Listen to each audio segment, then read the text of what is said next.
এসো আগে চ্যানেলে সকলকে স্বাগতম। আজকে আমি ছোট্ট বন্ধুদের জন্য নিয়ে এসেছি কিভাবে বসে থাকা মানুষ আঁকাতে হয়। এসো আঁকির আগের ভিডিওগুলোতে দৃশ্যের মধ্যে যদিও মানুষ দেখানো হয়েছে, দাঁড়ায় থাকা মানুষ, বসে থাকা মানুষ কিভাবে আঁকানো হয়, কিন্তু আজকে খুব সহজভাবে কিভাবে বসে থাকা মানুষ আঁকতে হয় ছোট্ট বন্ধুদের জন্য সেটা দেখানোর চেষ্টা করব। প্রথমে আমরা একটা স্কেল নিব, একটা সোজা করে দাগ দিব। এইবার ঠিক মাঝ বরাবর থেকে আর একটা দাগ দেব। এই দাগটা একটু হালকা করে দেব। স্কেলের 1.5 সেন্টিমিটার পর্যন্ত মেপে নিব। এইবার এখানে রেখে 4 ভাগে ভাগ করে নিব। 1 2 3 4। এই 4 ভাগের দ্বিতীয় ভাগে অর্থাৎ এই দাগটার থেকে নিচের দিকে আমরা এই সম্পূর্ণটার পরিমাণে একটা দাগ দিব, আর এই দাগের অর্ধেক পরিমাণ নেব এই দিকে। এইবার এই দুটো যোগ করে দিব।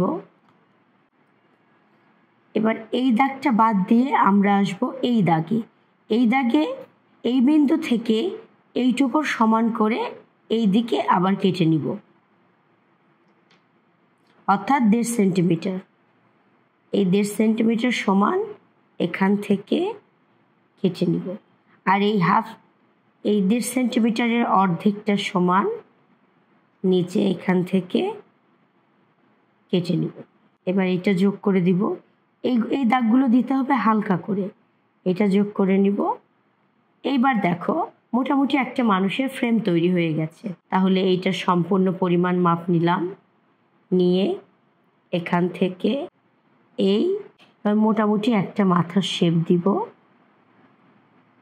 এই আসলো, মাথার এই দিকটা ছোট হবে এই।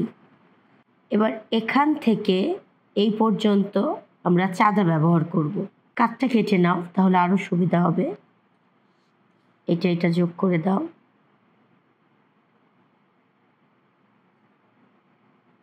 এবার এইটা যোগ করে দাও। বোঝা গেল? তাহলে কি করলাম আমরা? প্রথমে একটা সোজা দাগ দিয়ে নিয়েছি, তারপরে একটা লম্বা দাগ দিয়েছি, তাতে স্কেলের 1.5 সেন্টিমিটার পরিমাণ, এই 1.5 সেন্টিমিটার পরিমাণ মেপে 4টা ভাগে ভাগ করে নিয়েছি। এবার প্রথম দাগ থেকে দ্বিতীয় দাগে এই দিকে 1.5 সেন্টিমিটার আর এই দিকটাতে 1.5 সেন্টিমিটারের অর্ধেক পরিমাণ দাগ দিয়ে যোগ করে দিয়েছি।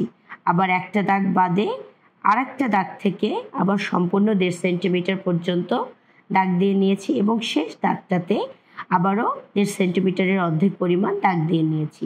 এবার চাঁদার সাহায্যে এগুলো যোগ করে দিয়েছি। এটাও চাঁদার সাহায্যে করতে, তোমরা তোমাদের সুবিধার্থে রুল কম্পাস দিয়ে করতে পারো, আমি এটাকে ফ্রি হ্যান্ডে করেছি। এইবার আসি আমরা হাতের মাপ। হাতের মাপটা আমরা কিভাবে আঁকবো? হাতের মাপটা হবে এই 1.5 সেন্টিমিটার, অর্থাৎ মাথার মাপ যেটা, এই মাথার মাপের সমান এখান থেকে একটা 1.5 সেন্টিমিটার কাটবো, এখান থেকে আর একটা 1.5 সেন্টিমিটার কাটবো, অর্থাৎ মানুষের মাথার মাপের 2 মাথা পরিমাণ হাতের মাপ হবে। এবার আমরা হাত আঁকি। এই একটা দাগ দিলাম, এই একটা দাগ দিলাম। এবার দেখো মানুষের হাতের কি হয়, হাতের এই দিকটাতে মোটা, এই দিকটাতে চিকন। যেহেতু এটা আমরা ছোট্ট বন্ধুদের জন্য শেখানো হচ্ছে, তা যতটা সম্ভব সহজে কিভাবে মানুষের আকৃতি আনা যায় সেইটার চেষ্টা করা হচ্ছে। এবার এইটার অর্ধেক, এই অর্ধেকে একটা বিন্দু দিয়ে এই হাতের নিচ থেকে আমরা একটা দাগ দিব, দিয়ে এই ঘোড়ায় এই আসলো, এটা কি হলো? হাঁটু। এবার এই মাঝখানের দাগগুলো আমরা মুছে দিই। এখন যদি একে ছেলে বানাই তাহলে কি করতে হবে? একজন গ্রামের কৃষক যদি বানাই, কাঁধে একটা গামছা দিয়ে দেব আমরা, এই একটা গামছা। আর এই দেখছো যারা কাজ করে তারা লুঙ্গি পরে, কি মনে হচ্ছে একটা মানুষ বসে আছে? এটা একটা ছেলে মানুষ। এইবার আমি অপোজিট পাশে তোমাদের বসে থাকা একটা মেয়ে আঁকায় দেখাবো। সেম প্রসেস, শুধু পোশাকটা আলাদা। একইভাবে আমরা আবার একটা দাগ দিয়ে নিব। এখানে আন্দাজ মতো আর একটা দাগ, সেন্টিমিটারের দিকে 1.5 সেন্টিমিটার, 1.5 সেন্টিমিটার পর্যন্ত 4টা ভাগ, 1 2 3 4। এই 4 নাম্বার ভাগটাতে হবে মাথা। এবার মুখোমুখি তো, তাই এই দিকটাতে মাথার বেশিরভাগ অংশটা, এই দিকে কম অংশটা। এবার এই ঘরটা থেকে আমরা কাঠটা কেমন করে বানাবো আমরা, এইটা একদম 1.5 সেন্টিমিটার সমান, এখান থেকে এই কাটলাম, এই আর একটা বিন্দু দিলাম। একইভাবে আবার সম্পূর্ণটার মাপ নিলাম 1.5 সেন্টিমিটার, আবার এটার অর্ধেক অর্থাৎ 1.5 সেন্টিমিটারের অর্ধেক পরিমাণ এখান থেকে আমরা কেটে নেব। হালকাভাবে করব যাতে পরবর্তীতে আমাদের যখন আমরা এই দাগগুলো মুছে দিব তখন দাগগুলো স্পষ্টভাবে দেখা না যায়। এইটা যোগ করে দিলাম, এইটা যোগ করে দিলাম। এই যে এইটা প্রায় 1.5 সেন্টিমিটার সমান, এখান থেকে এই আসলো, আর মাথার দিকটা একটু কম হবে এই।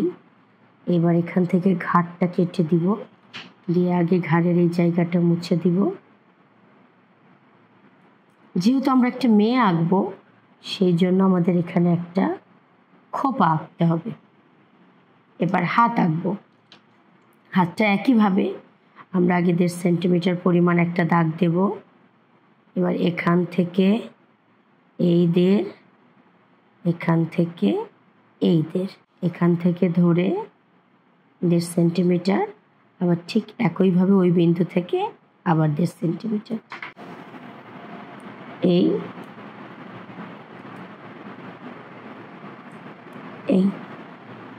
একইভাবে দেখো হাত এখান থেকে আসো,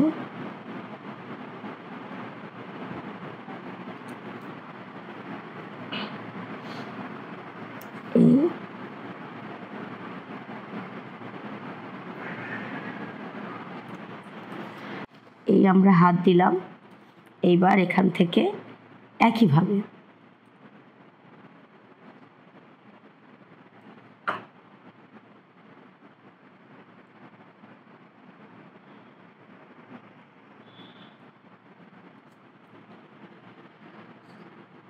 এবার ভেতরের দাগগুলো মুছে দিব। এবার দেখো, এবার মহিলাটাকে আমরা শাড়ি পরাবো। তাহলে এই খোপার নিচ থেকে একটা এই, আর এই একটা যাবে বাইরে থেকে এই, দেখছ? এই এখন এই ভেতরের দাগ, এখান থেকে একটা পা, এই তোমার শাড়ি, এগুলো কালারে ভরে যাবে। এবার এই যে ব্লাউজের গলা, ব্লাউজের হাত, কি মনে হচ্ছে মোটামুটি একটা মেয়ে মানুষ বসে আছে। কালারে আলো সুন্দর করে ফুটে উঠবে। আমি তোমাদের যখন কালার করে দেখাবো তখন শাড়িটা তোমরা ভালোভাবে বুঝতে পারবে। গায়ের এক সাইডটা একটু অন্ধকার থাকবে, যার জন্য একটু আমরা এই কালারটা ব্যবহার করব। এরপরে এই যে তোমরা দেখো, এটা হচ্ছে অয়েল পেস্টাল ব্যবহার করছি। অয়েল পেস্টালের কালচে খয়েরির মতো, বাচ্চাদের সুবিধার্থে নাম বললে হয়তো ওরা বুঝতেও পারবে না এই কালারটা। তারপরে আমরা আসব এই কালারটাতে। এরপরে আমরা এই কালারটা এটার সাথে মেশায় সামান্য হালকা করে এটা একটু দিব। এইবার আসব এই কালারটা। আমরা এখানে সব ক্ষেত্রেই আমরা অয়েল পেস্টাল রং ব্যবহার, এইটা দিয়ে আমরা সবটাতে ব্লেন্ড করে দেবো একদম সুন্দর করে।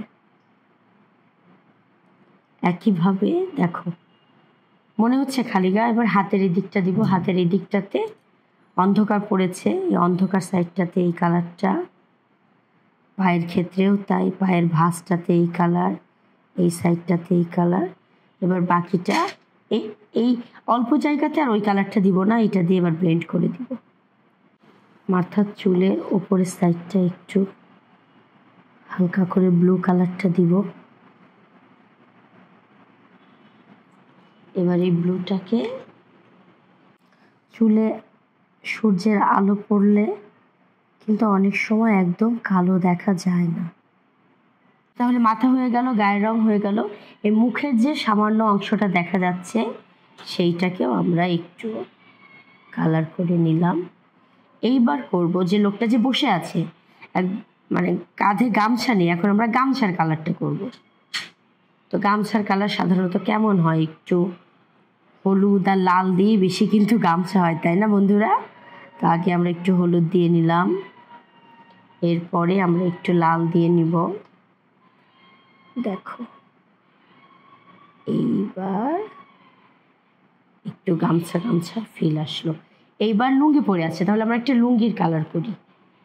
লুঙ্গির এই সাইডটা ভাজে ভাজে একটু একটু গাঢ় রং, এই ভাঁজটা একটু গাঢ় রং আর বাকিটা লাইট কালার। মিশে যাচ্ছে রং।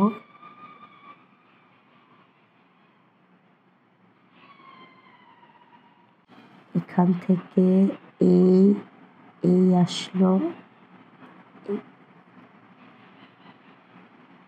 এই তোমরা ইচ্ছা করলে এটা হাতের সাহায্যে করবা। এই পা, এবার এই যে গামছা কাঁধ, আর হাতটা দিব আমরা এটার সাহায্যে যাতে এই দিক ওই দিক না হয়ে যায়।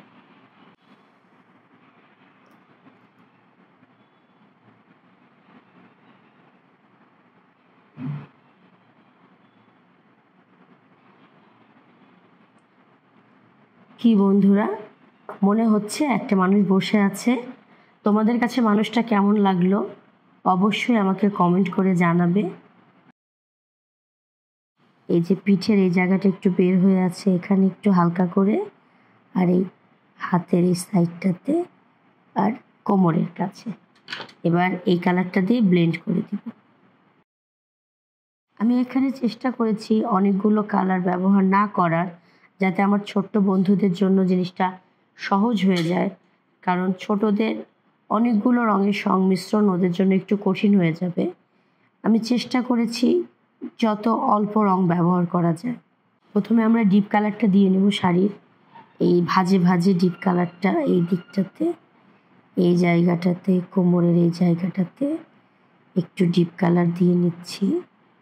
এবার এইটাকে একটা হালকা কালার দিয়ে ব্লেন্ড করে দিব। এই হালকা পিঙ্ক কালারটা দিয়ে এটাকে ব্লেন্ড করে দিব। এইটা যে বসে আছে, বসে কি করতেছে, দুইজন গল্প করতেছে। এবার আগেরটার মতো এইটাকেও আমরা ফুটায় তোলার জন্য একটু বর্ডার লাইন দিয়ে দিব, যাতে আমাদের ছবিটা সুন্দরভাবে ফুটে ওঠে। এবার এরা মনে হচ্ছে শুধু শুধু বসে আছে, আমরা এদেরকে একটু ঘাসের উপরে বসাই দিই। তো ঘাসের উপর বসানোর জন্য কি করতে হবে আমাদের, প্রথমে একটু ইয়েলো কালার দিয়ে নেই। তাহলে বন্ধুরা তোমরা অবশ্যই আমাকে জানাবে তোমাদের কেমন লাগলো আমার আজকের পর্ব। আমরা আজকে তাহলে কি শিখলাম, আমরা খুব সহজ পদ্ধতিতে বসে থাকা দুইজন মানুষ শিখলাম, একটা ছেলে একটা মেয়ে। তো আজকে এই পর্যন্তই। এশোয়াকির উনি আমার বাবা। উনি গত বছর মার্চ মাসের 16 তারিখে আমাদের সকলকে ছেড়ে স্বর্গে গমন করেছেন। ওনার চ্যানেলটাকে বাঁচিয়ে রাখার জন্য আমার এই ছোট্ট প্রয়াস। তোমাদের যদি আমার আঁকানো ভালো লাগে তাহলে অবশ্যই এশোয়াকির সাথে থেকো, আমার চ্যানেলটাকে ফলো করো, বেশি বেশি সাবস্ক্রাইব করো, সবার মাঝে শেয়ার করে দিও, আর তোমাদের মতামত আমাকে জানাবে। আমি চেষ্টা করব তোমাদের মতামত রাখার।